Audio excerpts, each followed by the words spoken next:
Panglima! Ini dia orangnya, Tuan. Panglima Sudirman. Baik, kita akan tetap melawan. Dan saya akan memimpin gerilya dari hutan.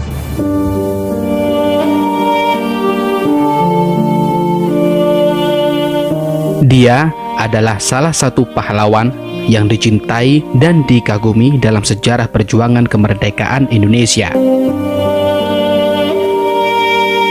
Dia adalah pemimpin tertinggi pertama dalam sejarah kemiliteran Indonesia yang memilih masuk hutan dan bergerilya dalam memimpin perlawanan terhadap militer Belanda yang hendak merebut kemerdekaan dari tangan bangsa Indonesia. Itulah sosok Jenderal Sudirman, pemimpin berkarisma besar yang rela berkorban memperjuangkan dan mempertahankan kemerdekaan Indonesia yang kini bangsa Indonesia mampu merasakan kemerdekaannya.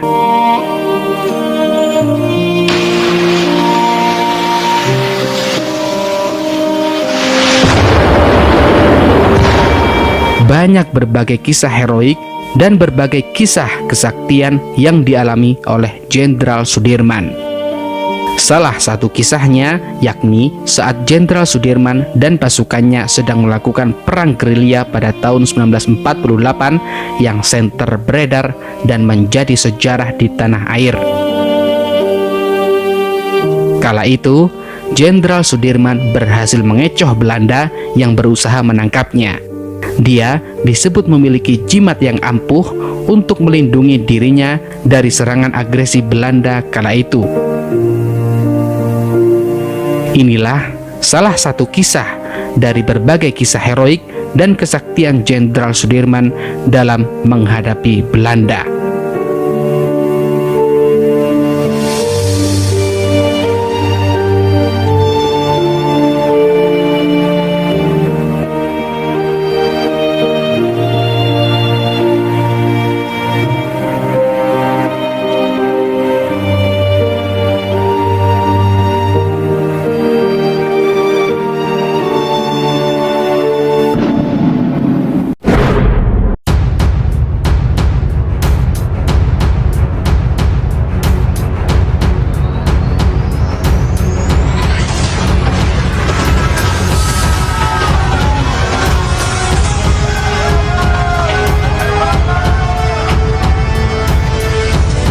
Genderang perang berbunyi, jantung berdegup kencang tatkala Indonesia kembali didatangi oleh pasukan Belanda pada tanggal 19 Desember 1948.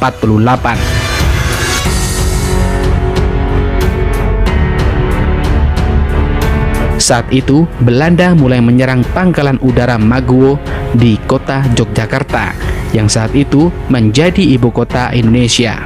Mereka berhasil menguasai Yogyakarta pada tanggal 19 Desember 1948.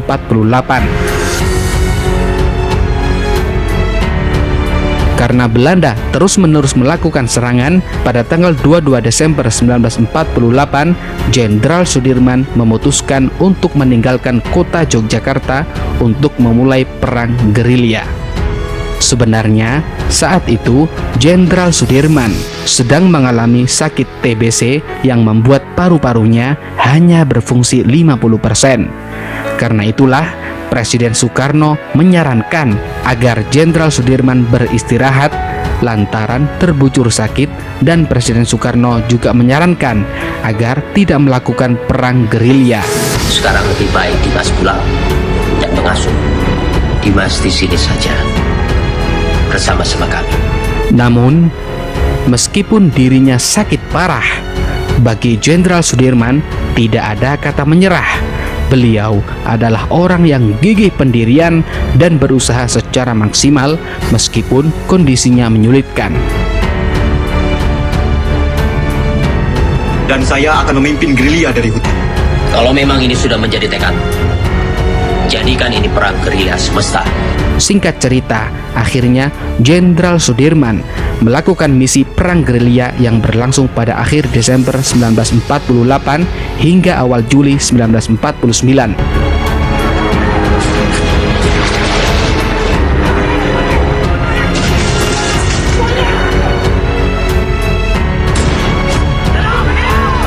Gerilya adalah cara berperang dengan sembunyi-sembunyi dan menyerang secara tiba-tiba.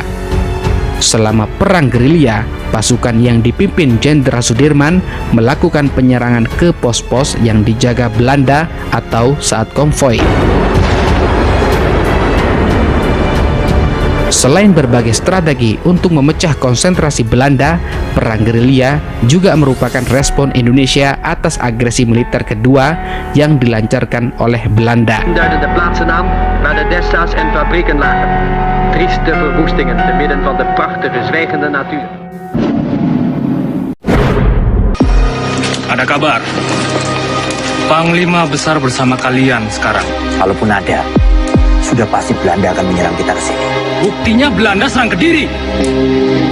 Singkat cerita, dalam gerilyanya, sesampainya di kota Kediri, pasukan Belanda tiba-tiba menemukan persembunyian Jenderal Sudirman dan kelompoknya.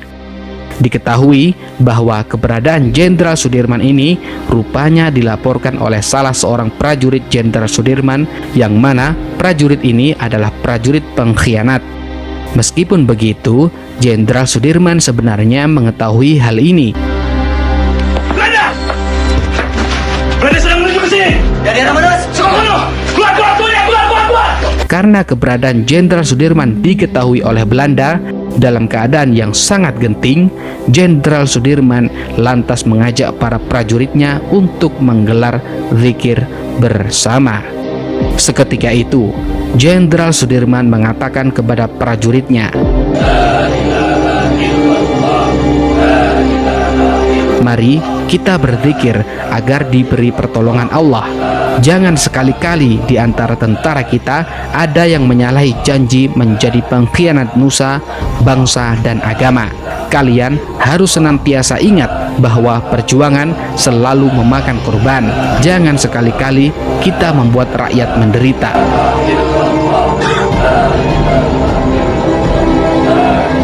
Akhirnya, Jenderal Sudirman dan para pasukannya melantunkan zikir bersama-sama.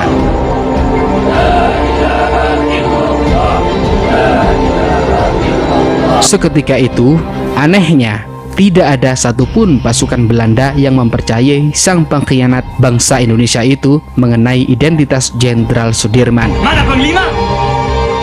Ini dia orangnya, Tuan. Panglima Sudirman. Kiai bukan Panglima. Maka saat sang pengkhianat menunjuk Jenderal Sudirman agar dikepung oleh Belanda, dia malah ditembak mati oleh salah satu prajurit Belanda. Klei, salah orang. Mana mungkin Panglima seperti ini? Ini Jenderal Sudirman. Ini Sudirman. Mereka ini santri. Klei, yang ini tidak becus. Kita ini tentara, kita punya martabat. Kita tidak akan tinggal diam sampai kapanpun. Sang jenderal memang diketahui ahli strategi dalam berperang dan mengecoh lawan. Meski markasnya berhasil ditembus, namun Belanda tetap gagal menangkap dirinya. Karena itulah, tidak sedikit para pejuang yang lantas kebingungan melihat kejadian tersebut. Banyak para prajurit Jenderal Sudirman yang lantas bertanya mengenai jimat sakti hingga sang jenderal besar ini bisa lolos begitu mudahnya dari serangan lawan. Disarikan dari berbagai sumber saksi sejarah dari mulut ke mulut, rupanya Jenderal Sudirman memiliki 3 jimat yang selalu dipegang teguh. 3 hal itu antara lain selalu menjaga wudhu, sholat tepat waktu, serta mengabdi pada bangsa dan negara.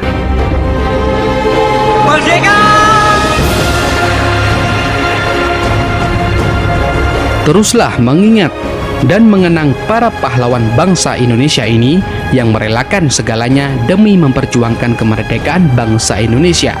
Dan teruskanlah kisah perjuangan Jenderal Sudirman ini kepada anak cucu kita nanti, karena bangsa yang besar adalah bangsa yang mengenang jasa para pahlawannya. Salam Jas Merah.